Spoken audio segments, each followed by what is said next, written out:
জয় রাম। রাম ঠাকুরের কথা। ইন্দুবাবু বলেছেন, ঠাকুর কোনো অসুবিধা কোনো কিছুতেই বোধ করতেন না।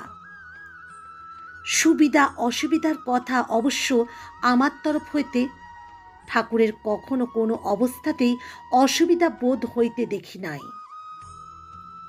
দোতলার প্রশস্ত হলঘরে বিজলি পাখার নিচে ধবধবে সাদা বিছানায় ঠাকুরকে দেখিয়াছি।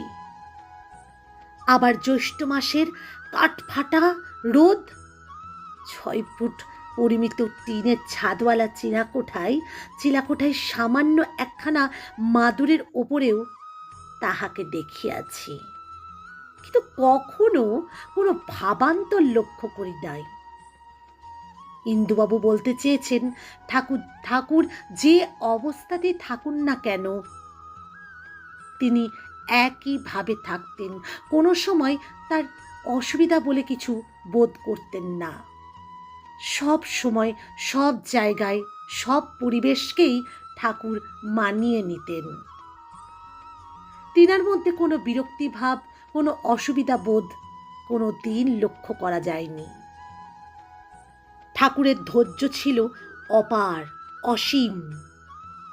ঠাকুর বলতেন, সকল বিষয়ের একটা নিয়ম আছে। আম গাছে যখন বোল হয়, সেই বোল চিবাইলে আমলত্ব একটু আধটু বুঝিতে পারা গেলেও আমের স্বাদ তাতে পাওয়া যায় না। পরে যখন গুটি বাঁধিয়া ছোট্ট আমটি বাহির হয়, তখন তার স্বাদ হয় কষা। আম যেমন বড় হইতে থাকে, তাহার স্বাদ ক্রমে অম্ল, অম্ল থেকে মধুর এবং পরিণামে মধুর হইয়া দাঁড়ায়। ধৈর্য ধরিয়া স্বভাবকে আশ্রয় করিয়া থাকিলে আম নিজেই পাকিয়া মধুর হয়। কোনো চেষ্টার প্রয়োজন হয় না। কিন্তু মানুষের ধৈর্যের অভাব। কষা আমে পাকা আমের স্বাদ পাইবার আশায় খানিক গুড় মাখিয়া লয়। ফল দাঁড়ায় এই যে আমটি কালে পাকিয়া হয়তো মধুর হইতে পারিত, তাহার আমলত্বই নষ্ট হইয়া যায়। তার মানে ঠাকুর বলতে চেয়েছেন, ধৈর্য ধরো, সহ্য করো। তোমাকে ধৈর্য ধরতে হবে। এই সংসারের জগতের মাঝে ধৈর্য যদি না থাকে, তাহলে সেই আমটির মতো অবস্থা হবে।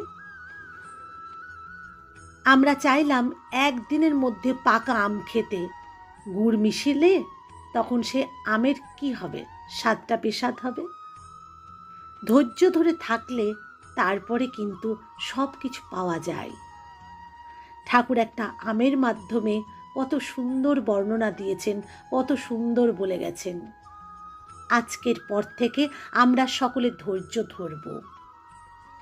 আমাদের ধৈর্য হবে মহা ওষুধ, যেটা আমাদের প্রতিনিয়ত মনের ওষুধ হিসেবে যাবে।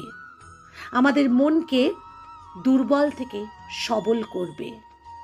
আমরা কখনো কোনো কাজে তাড়াহুড়ো করব না, কারণ তাড়াহুড়ো করলে সেই আমটির মতো যে অবস্থা হবে। কাঁচা আমে গুড় মিশাইলে কি আর আমলত্ব মিষ্টতা পাওয়া যায়? আমলত্ব বরং নষ্ট হইয়া যায়। ঠাকুরের কথা সকলে একসাথে বলে উঠুন, জয় রাম, জয় রাম, জয় রাম।